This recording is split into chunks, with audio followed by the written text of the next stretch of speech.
इस दुनिया में कोई भी ऐसा व्यक्ति नहीं है जिसके पास परेशानी ना हो। बशर्ते इतना है कि कुछ इंसान ऐसे होते हैं कि अपने परेशानी को दूर करने के लिए कुछ समय लेते हैं, लेकिन कुछ इंसान ऐसे होते हैं कि अपनी परेशानी को दूर करने के लिए जल्दबाजी में गलत फैसला ले लेते हैं, लेकिन उन्हीं की एक गलत फैसले की वजह से उनका हंसता खेलता परिवार भी तबाह हो जाता है। आज की घटना में सेम ऐसा ही कुछ हो जाता है कि एक व्यक्ति के पीठ पीछे ऐसा खेल खेला जाता है कि वह व्यक्ति ही हमेशा के लिए इस दुनिया को छोड़कर चला जाता है। लेकिन जब लोगों के कानों में सच्चाई आती है तो इसे सुनने के बाद लोगों को अपने कानों पर तो विश्वास भी नहीं होता है। आज की घटना में क्या हुआ, आज की घटना में क्या था, आज की घटना की आप पूरी तह तक सच्चाई जानने के लिए इस वीडियो को आप लास्ट तक ज़रूर देखिएगा। नमस्कार दोस्तों, मैं प्रदीप कुमार आपको स्टडी बात चैनल पे मैं स्वागत करता हूं। दोस्तों आज की यह जो सच्ची घटना है, यह घटना सुनाने से पहले मैं आपसे एक छोटा सा रिक्वेस्ट करना चाहता हूं, क्योंकि आप अगर हमारे चैनल पर नए आए हुए हैं और पहली बार वीडियो वॉच करने के लिए आए हैं तो एक बार जाकर आप अपने इन्हीं प्यारे हाथों से एक बार इस चैनल को सब्सक्राइब ज़रूर कर दीजिए, ताकि आज का जो वीडियो है यह वीडियो ज़्यादा से ज़्यादा लोगों तक पहुंचाया जा सके, और इसके लिए हम आपके बहुत ही शुक्रगुजार हैं। और आज की यह जो घटना है, यह घटना है भारत की राजधानी दिल्ली की, और ठीक बाहरी दिल्ली जो होता है उसी में एक बादली इलाका लगता है, और उसी का एक सिसोदिया मोहल्ला पड़ता है। उसी मोहल्ले के रहने वाला होता है सोनू सिंह, अब जिसकी उम्र होती है 24 साल। उसकी अपनी पत्नी भी होती है हिमानी, जिसकी उम्र होती है 21 साल के आसपास होता है। इधर सोनू और साथ में हिमानी की टोटल 1-1.5 साल की बेटी होती है। लेकिन सोनू का खुद का अपना एक प्लाट होता है, लेकिन उसी नीचे वाला जो प्लाट होता है, जो फर्स्ट ग्राउंड होता है, उसी ग्राउंड में उसके अपने माता पिता और साथ में उसकी अपनी एक बहन रहती थी, जिसका नाम होता है पिंकी। सोनू जो होता है पेशे से एक ड्राइवर होता है, जो टूरिस्ट गाड़ियों पर चलाने का काम करता था, जिसकी वजह से उसके परिवार का पूरा खर्चा बर्चा बेहतर तरीके ढंग से चल पाता था। अब आए दिन की खुशियों का घर में कोई ठिकाना भी नहीं रहता, क्योंकि छोटा परिवार था, काफ़ी सुखी परिवार होता है। लेकिन तभी मैं बात कर रहा हूँ 7 सितंबर 2019 का। तो अब शाम का टाइम होता है, जैसे 7 बजे का टाइम होता है तो पूरा जो परिवार होता है आराम से इकट्ठा होता है, खाना बनता। खाना बनने के बाद रात का 10 बजे के आसपास टाइम हो जाता है, तो इधर सोनू और साथ में हिमानी दोनों मिलकर अपना खाना खा लेते हैं। खाना खाने के बाद ये जो होते हैं अपने फर्स्ट फ्लोर पर सोने के लिए चले जाते हैं। लेकिन इधर हिमानी के जो सास ससुर और साथ में अपनी जो ननद होती है वह ग्राउंड फ्लोर पे सोने के लिए चले जाते हैं। पूरा रात बड़े आराम से बीत जाता है, लेकिन जैसे सुबह का 7 बजे का टाइम होता है तो पिंकी के कानों में काफ़ी एक चीख चिल्लाने की आवाज़ पहुंचती है। वह आवाज़ किसी और की नहीं होती है, वह आवाज़ खुद पिंकी की जो अपनी भाभी होती है हिमानी की होती है। और उस आवाज़ को सुनकर पिंकी उधर तुरंत ही नींद खुली अवस्था में जीनियों के सहारे चढ़कर उसी समय अपने भाभी के कमरे में पहुंचती है। तो वहां देखती है कि उसी आंख के सामने उसकी जो अपनी भाभी होती है हिमानी, वहीं पर दहाड़े मार कर चीख चिल्ला कर रही होती है। और उसी समय पिंकी से अब रोते हुए उसकी अपनी भाभी कह देती है कि तुम्हारे भाई का किसी बदमाश ने यहीं पर हत्या कर दिया है। और जैसे ही हमारी नींद खुलती है तो अपने पति को हम इस अवस्था में देखते हैं, काफ़ी जगाते हैं, लेकिन उस समय तुम्हारे भैया का जो आँख होता है वह नहीं खुलता है। यह बात पिंकी सुनती है, तुरंत ही वह भी वहीं दहाड़े मार कर चीख चिल्ला पड़ती है। लेकिन यही दहाड़े मारने की चीख चिल्लाने की जो आवाज़ होता है उसी समय अब हिमानी के जो अपने सास ससुर होते हैं उनके कान में पहुंच जाता है। वह भी सुनते हैं, सुनने के बाद तुरंत ही उसी समय हाँफते दाँते अब जीने के सहारे चढ़कर हिमानी के कमरे में जाते हैं। देखते हैं कि हिमानी और साथ में इधर जो होते हैं उनकी अपनी बेटियाँ वहीं पर दहाड़े मार कर चीख चिल्ला रही होती हैं। हिमानी के सास ससुर भी देखते हैं, वहीं दहाड़े मार कर चीख चिल्ला पड़ते हैं। तो उसी में से हिमानी जो होती है अपने ही नज़दीकी पुलिस थाने बादली में फ़ोन कर देती है।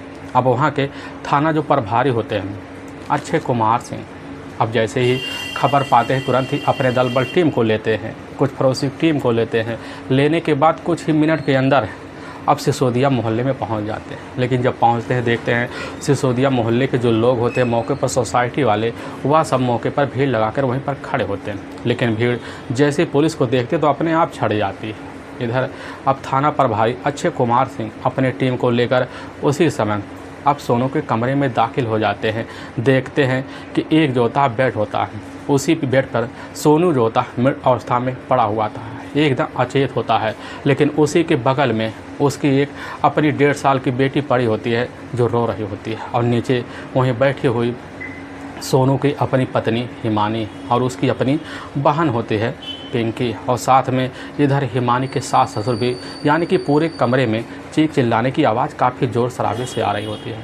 अब थाना प्रभारी अक्षय कुमार जो होते हैं अब उसी समय सोनू सिंह के करीब जाते हैं, देखते हैं कि अचेत अवस्था है, और साथ में जब गले पर ध्यान देते हैं तो गले पर कुछ स्याह का निशान होने लगता है। अब उन्हें पूरा अंदाज़ा हो जाता है कि सोनू की जो हत्या हुई है वह किसी लाइलून की या वो तो हो सकता है चुन्नी का सहारा लेकर गला दबाकर की गई हो।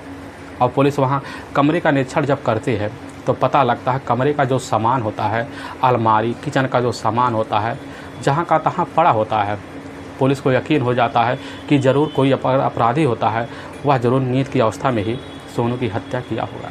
अब पुलिस वहाँ पर खड़े पिंकी से पूछताछ शुरू कर देती है, तो पिंकी पुलिस के सामने वही पूरी बात आप बीती बता देती है। इधर पुलिस की जो टीम होती है वहीं पर खड़े अब जो होते हैं हिमानी के अपने ससुर वहीं पर होते हैं माधव सिंह, और साथ में उसकी अपनी सास होती है रेणु सिंह, जिसका काल्पनिक नाम है।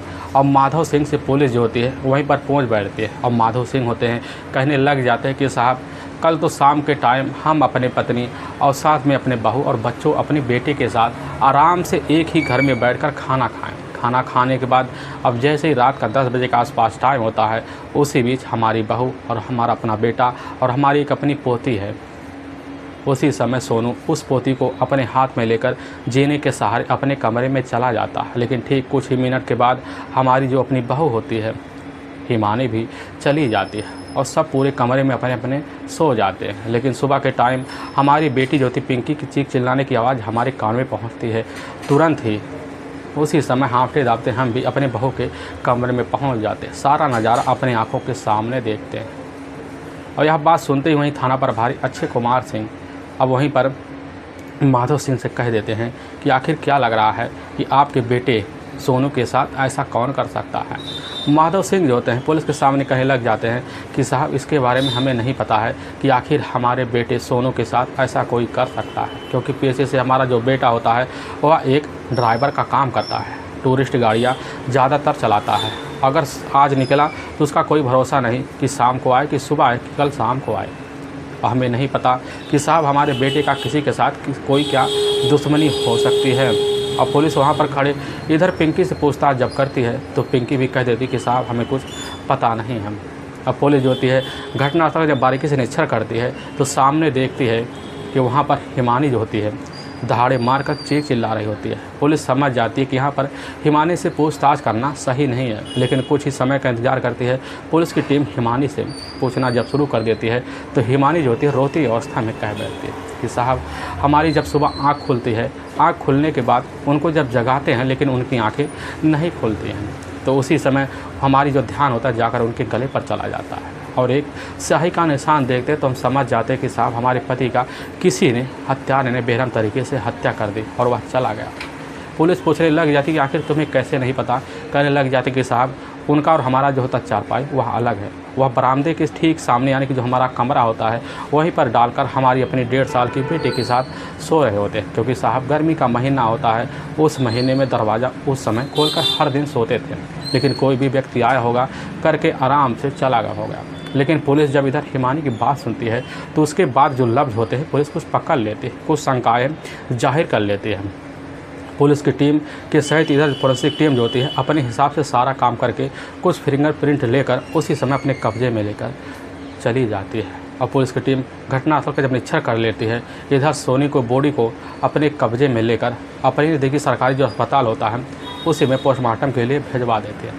और पुलिस की टीम इधर पिंकी के ही तहरीर पर कुछ शंका जताते हुए नामजद हत्या का मुकदमा दर्ज कर लेती है। पुलिस की टीम अपने थाने लौट आती है। थाने लौट आने के बाद उसी दिन शाम के टाइम एक टीम जो होता है वहाँ के थाना प्रभारी अक्षय कुमार को अपने साथ लेकर सोनू के कमरे पर जाते हैं। लेकिन जब सोनू के कमरे पर जाते हैं तो घटनास्थल का दोबारा निरीक्षण करने के लिए पुलिस की जो टीम होती है छत पर चढ़ जाती है।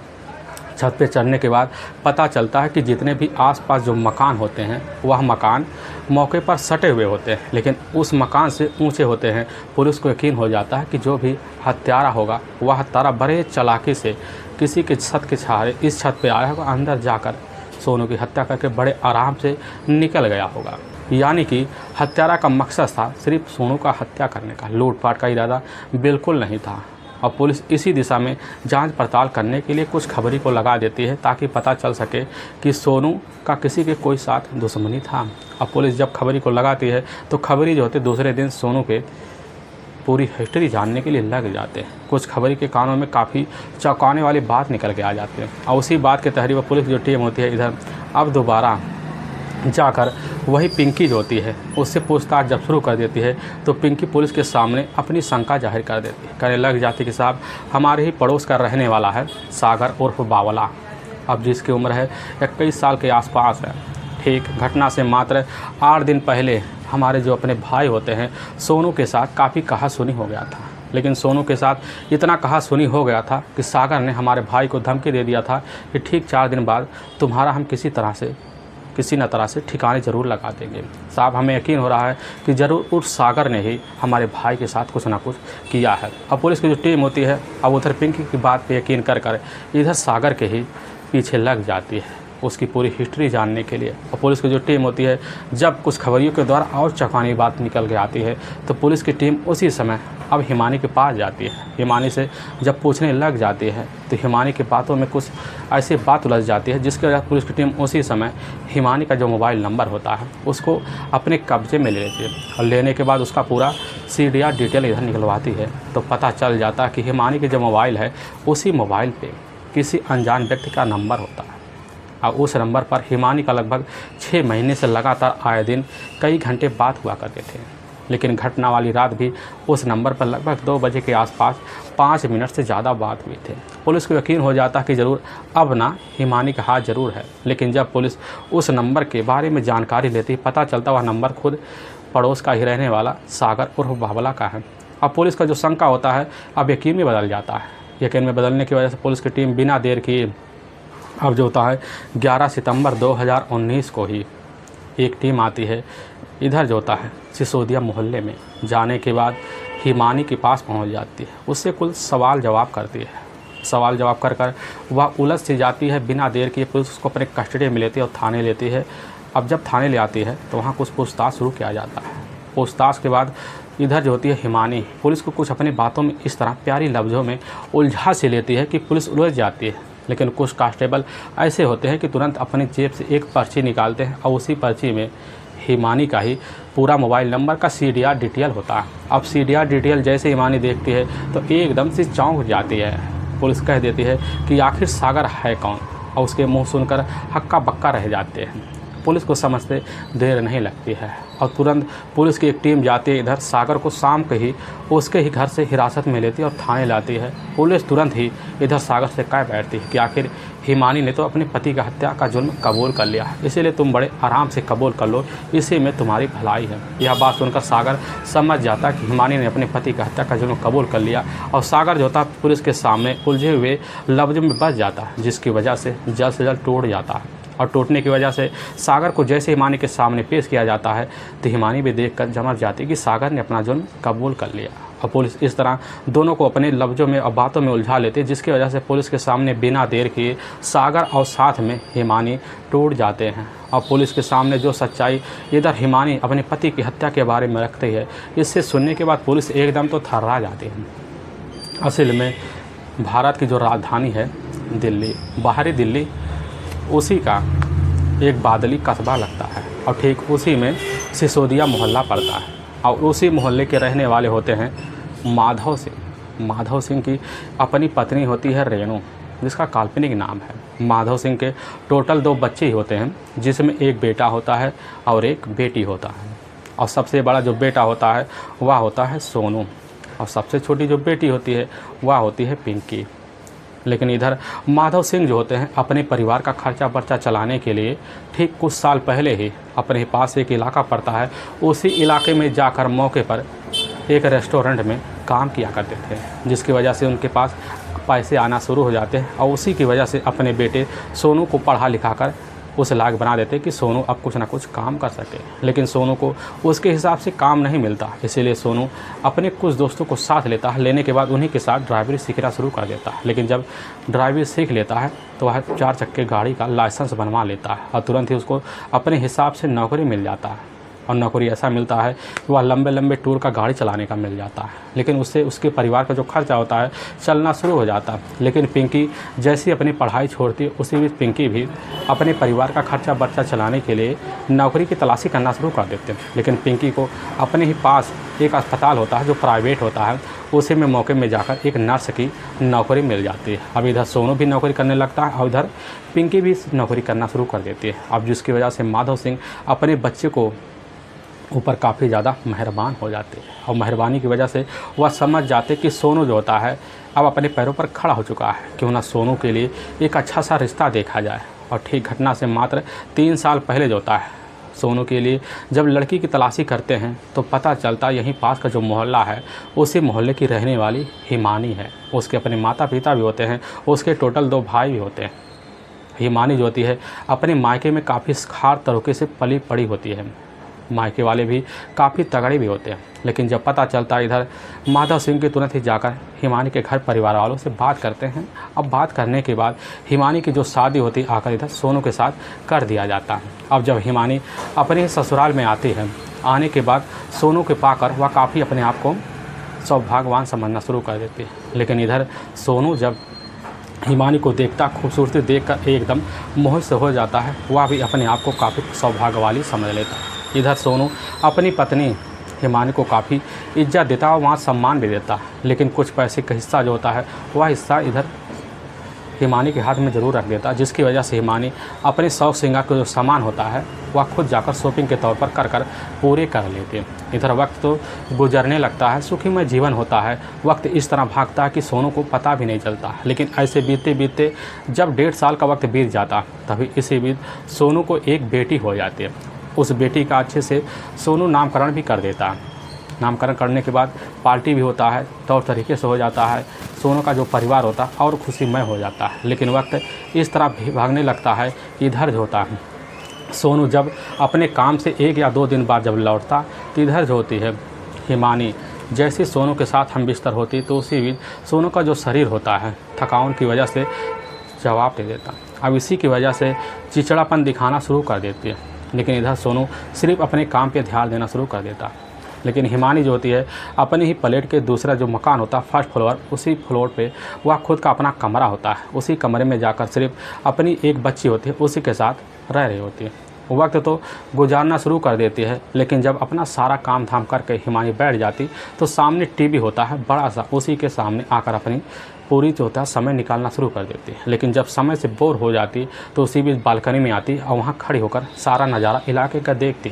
तभी उसकी नज़र एक दिन पड़ोस का ही रहने वाला सागर पे पड़ता है। और लेकिन जैसे ही पड़ोस के रहने वाले सागर पे पड़ता है तो उस समय हिमानी का जो मन होता है उलझ सा पड़ता है, क्योंकि सागर जो होता है देखने में काफ़ी हट्टा कट्टा भी होता है, नौजवान युवक होता है। हिमानी समझ जाती है कि आखिर ये लड़का हमें काफ़ी दिनों से ताक रहा है। लेकिन वह भी सोच लेती है चलो हमें कोई तो चाहता है, और हिमानी के मन में एक अंदर सा जिज्ञासा जाग जाती है। लेकिन हिमानी अब आए दिन छत पर खुद बालकनी में आती और सागर को निहारती रहती। लेकिन सागर जो होता खुद अब हिमानी को ताकने के लिए खुद अपने छत पर बिना समय के आ जाता है। और हिमानी की जो नज़र होती है सागर के पड़ते ऊपर सागर भी मोहित सा हो जाता है, क्योंकि सागर जब हिमानी की खूबसूरती को देखता है तो उसी दिन से अपने मन में काफ़ी कल्पनाएँ करना शुरू कर देता है। और यह कल्पनाएँ का जो सिलसिला होता है सागर के मन में और दिन चलने लगता है। और सागर अब एकदम उतावला से हो जाता है, क्योंकि देखता जब दोपहर का टाइम होता है उसी बीच इधर जो होता है अब हिमानी के घर में कोई भी सदस्य नहीं होता है। छत पे जाता, जाने के बाद डायरेक्ट जो होता है उसी समय हिमानी के कमरे में घुस जाता और वहीं मीठी मीठी बातें करके भाभी वाली लफ्ज़ों में उलझा लेता, हंसी मजाक करता। लेकिन हिमानी को भी लगने लगता कि सागर हमारे लिए एकदम परफेक्ट है।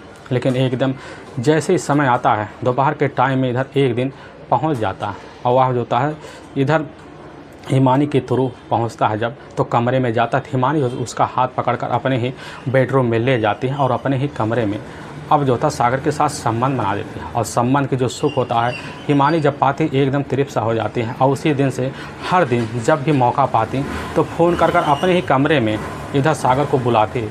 लेकिन जब देखती कि सागर को मौका नहीं है, खुद मौका निकाल कर किसी ना किसी बहाने खुद सागर के घर पहुंच जाती है। अकेला मौका पाकर सागर के घर में इधर हिमानी संबंध बना लेती है। और संबंध का जो सिलसिला होता है इधर बेधड़क चलना शुरू हो जाता है। लेकिन ऐसे चलते चलते पूरा का पूरा 1.5 साल और बीतने का हो जाता है। तभी इसके जो चर्चे होते हैं पूरे मोहल्ले में होना शुरू हो जाते हैं। लेकिन उसी मोहल्ले में रहने वाला सोनू का एक दोस्त होता है, जो एक दिन सोनू के करीब बैठकर सोनू से कुछ हंसी मजाक कर रहा होता है। तभी उसके लफ्ज़ों से इधर जाकर अब सागर और साथ में हिमानी के प्रेम संबंध के चर्चे हो जाते हैं। लेकिन वह सोनू अपने दोस्त के बात पर एकदम यकीन कर लेता है। लेकिन जब आकर इधर अपनी पत्नी हिमानी से पूछताछ शुरू कर देता है तो हिमानी ज्योति कहने लग जाती है कि आखिर हमारी और तुम्हारी जो तरक्की है देखकर आस पड़ोस के लोग काफ़ी जल्दी उनकी बात पर विश्वास क्यों कर रहे हो। लेकिन इधर सोनू के मन में कुछ शंका बैठ जाता है और उसी दिन अपनी पत्नी से कह देता है कि आज के बाद हमारे घर पड़ोस का रहने वाला हमारा जो चचेरा भाई है सागर नहीं दिखना चाहिए। यह बात जैसे सुनती है, सुनने के बाद एकदम से इधर हिमानी सना सा रह जाती है, समझ जाती है कि आगे हमारे लिए खतरा है। लेकिन हिमानी भी जानती है कि सागर एक जो था बिगड़ेला किस्म का आदमी है, हमारा किस्म का आदमी है। अगर हमारे पति ने उससे पंगा ले लिया तो हमारे पति के लिए खुद खतरा बन जाएगा। यह बात सुनकर इधर हिमानी कुछ दिन तो शांत रहती है, मिलना जुलना बंद कर देती है। लेकिन सागर जो था काफ़ी ज़िद्दी सा होता है, हर दिन मोबाइल पर कॉल करती और जब कॉल करता इधर जो था हिमानी उसके आगे झुक जाती। झुकने की वजह से अब मौके की तलाशी में हिमानी बैठी रहती और इसी मौके की तलाश का फ़ायदा उठाकर सागर फिर कमरे में घुसता, चोरी छुपे फिर वही संबंध बनाना शुरू कर देता। लेकिन जब संबंध बनाना शुरू कर देता है तो वक्त तो बीतने लग जाता है। लेकिन दोबारा सोनू को पता चलता, सोनू जो था एक दिन गली में सागर को धमकाने लगता है। लेकिन जब धमकाने लगता सागर जो था खुद सोनू को एक जो था धमकी भरे आवाज़ में कह देता है कि ठीक तुम 8 दिन बाद ही इस दुनिया को नहीं देख पाओगे। और जैसे ही सोनू इस बात को सुनता है एकदम सन्न सा रह जाता। लेकिन इसकी खबर जो था आकर इधर अब हिमानी को लग जाता है। हिमानी के चेहरा जो होता है पूरी तरह से खुशीनुमा हो जाता है, क्योंकि हिमानी के आगे जो होता है उसका जो अपना पति होता है सोनू एकदम फीका सा लगने लगता है।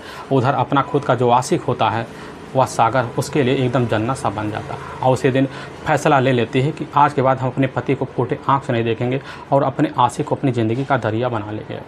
और एक दिन जब शाम का टाइम होता है तो उसी बीच खुद हिमानी सागर के सामने कह बैठती है कि ठीक है, तो हमारे पति को कैसे न तैसे कर हमारे रास्ते से हटा दो, इसके बाद हम दोनों मिलकर किसी तरीके से शादी कर लेंगे। यह बात सागर सुनता है, तुरंत ही उसके चेहरे पर एक मुस्कान आ जाती है। और मुस्कान आने के बाद वह भी अच्छे समय का इंतजार करना शुरू कर देता। इधर जो थी हिमानी अपने काम को अंजाम देने के लिए तरह तरह के हथकंडे अपनाती है। और इस हथकंडे को अपनाने के लिए सोनू जो था अपनी मार्केट में जाता है और एक जो था मेडिकल स्टोर होता है, उसी मेडिकल स्टोर से काफ़ी सारी नींद की गोली जो होता है ले आकर चुपके से इधर हिमानी को पकड़ा देता और हिमानी अच्छे समय का इंतज़ार करते हैं। और तभी 7 सितंबर 2019 का शाम का टाइम होता है। तो सोनू जो होता है कहीं से टूरिस्ट गाड़ी चलाकर अपने कमरे पर थका मारा आता है और खाना खाने के लिए जैसे बैठता है तो इधर ज्योति हिमानी अपनी किचन में जाती है। उसी समय सोनू का जो खाना होता है उसी खाने में काफ़ी सारी नींद की गोली मिला देती है। लेकिन इधर सोनू को जब खाना दिया जाता है तो सोनू जो होता है उस खाने को तुरंत ही खा लेता है। लेकिन कुछ ही मिनट के अंदर सोनू को नींद आना शुरू हो जाता है। और नींद आते हुई अवस्था में इधर हिमानी सोनू को अपने साथ लेकर उसके बेडरूम में ले जाकर सुला देती है। लेकिन जब पूरे घर परिवार वाले इधर सो जाते हैं, रात का 10 बजे के आसपास टाइम होता है, इधर सोनू को अपने माता पिता अपने कमरे में और साथ में पिंकी जो होती है अपने कमरे में सोने के लिए चली जाती है। तो हिमानी जो होती है अपने पति के बेडरूम में जाती है। लेकिन रात को जैसे 2 बजे के आसपास टाइम होता है, पिंकी जो होती है सागर के मोबाइल नंबर पर तुरंत ही कॉल कर देती है, कहने लग जाती कि सही समय आ गया है, हमने अपना सारा काम गोलियों तहत कर लिया। और सागर जो होता है इसी समय का इंतज़ार काफ़ी बेसब्री से कर रहा होता है। खबर पाता है तुरंत ही छत पर अपने जाता है और छत के सहारे जो होता है सोनू के छत पे आ जाता है और उसी के सहारे उतर कर इधर अब सोनू के कमरे में घुस जाता है। दोनों मिलकर उसी समय गला दबाकर इधर सागर की हत्या कर देते हैं। आज सुबह जैसे ही 7 बजे का टाइम होता है उसी बीच वह नाटक रचना शुरू कर देती है। और नाटक के तहत जो होता है उस जाल में खुद वह फंस जाती है, जिसकी वजह से पुलिस के सामने सारी सच्चाई जो होता है हिमानी के तहरीर पर निकल के आ जाता है। लेकिन वाकई में दोस्तों पुलिस के सामने जब यह सच्चाई निकल के आता है, इसे सुनने के बाद पुलिस के साथ ही वहाँ के इलाके वाले जो लोग होते हैं वह भी एकदम सन्ना सा रह जाते हैं। पुलिस की जो टीम होती है बिना देर किए इधर सागर उर्फ बावला और साथ में इधर हिमानी को अपने कस्टडी में लेने के बाद वहाँ के ही कोर्ट में ले जाकर पेश कर देती है। ठीक 14 दिन बाद न्यायिक हिरासत में लेकर ले जाकर वहाँ के ही कारागार में एक लंबी सज़ा के लिए डाल दिया जाता है। दोस्तों हमें इस घटना का सुनाने का जो उद्देश्य है किसी को परेशान करना नहीं है, बल्कि आपको यह बताना है कि आप जहाँ भी रहें आप सावधान और सतर्क ज़रूर रहें। दोस्तों अगर आपको यह वीडियो पसंद आ रहा तो इस वीडियो को आप ज़्यादा से ज़्यादा शेयर करें और सब्सक्राइब करें और लाइक ज़रूर करें, जिससे हम आपके बहुत आभारी रहेंगे। और फिर मिलेंगे एक नए एपिसोड के साथ, तब तक के लिए जय हिंद और जय भारत।